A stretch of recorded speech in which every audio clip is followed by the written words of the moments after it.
এই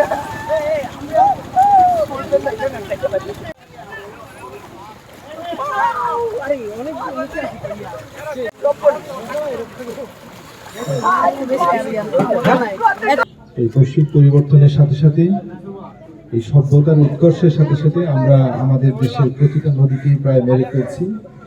বিভিন্নভাবে নদী দূষণ হচ্ছে, এটা ব্যক্তি দ্বারা যেমন হচ্ছে, প্রতিষ্ঠান কর্তৃক হচ্ছে। আমাদের প্রতিটি নদীকে যদি আমরা সুস্থ রাখতে চাই, সচল রাখতে চাই, সচেতনতার কোনো বিকল্প নেই।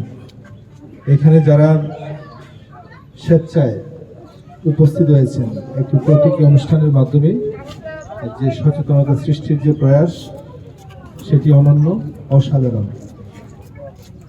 আমার অনুরোধ থাকবে আমরা যেন আমাদের এই নদীমাতৃক দেশে প্রতিটি নদীকে সুস্থ রাখতে পারি। এবং আপনারা জেনে থাকবেন, উচ্চ আদালতের একটি আদেশের প্রেক্ষাপটে প্রতিটি নদীকে বলা হয়েছে জীবন্ত সত্তা।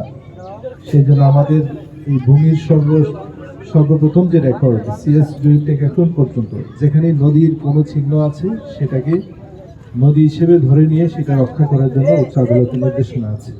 বলকে তরি বাংলাদেশ আয়োজিত আজকে এখানে আমরা গণগোসল আয়োজন করেছি। আসলে এখানে উদ্দেশ্যটা হলো মানুষ যেন নদীটাকে স্পর্শ করে, নদীটাকে অনুভব করে, নদীটাকে যদি অনুভব করতে পারে, স্পর্শ করতে পারে, নদীটাকে ভালোবাসবে এবং নদীটাকে ভালোবাসলে নদী দূষণ ঠেকানো যাবে, নদী দখল ঠেকানো যাবে। এক্সট্রিম মশার কয়েল প্ল্যান্ট ফাইবার দিয়ে তৈরি, ডেঙ্গু, চিকুনগুনিয়া বাহি সহ যে কোনো মশার বিরুদ্ধে দেয় এক্সট্রিম সুরক্ষা। সবার জন্য প্রয়োজন, নদী যদি দূষণমুক্ত থাকে, নদী যদি তার নদীর প্রকৃত রূপে থাকে, তাহলে আসলে সবাই কিন্তু আমরা নদীতেই গোসল করবো। নদীতে গোসল করার যে প্রশান্তিটা আজকে আমরা নিজেরা সকলে অংশগ্রহণ করেছি এবং এতে অনেক ধরনের অনেক রকম শান্তি আমরা পাচ্ছি। বিশ্ব নদী দিবস উপলক্ষে তরি বাংলাদেশ একটি ব্যতিক্রমী আয়োজন করেছে, সেটা হলো নদীতে গণগোসল। নদীতে গণগোসলের উদ্দেশ্যটাই হলো মানুষ তো নদী বিমুখ হয়ে গিয়েছে, নদীর দখল দূষণের কারণে, পানি দূষিত থাকে, এগুলোর কারণে আমরা চাচ্ছি যত মানুষকে নদীর দিকে ডাকার জন্য।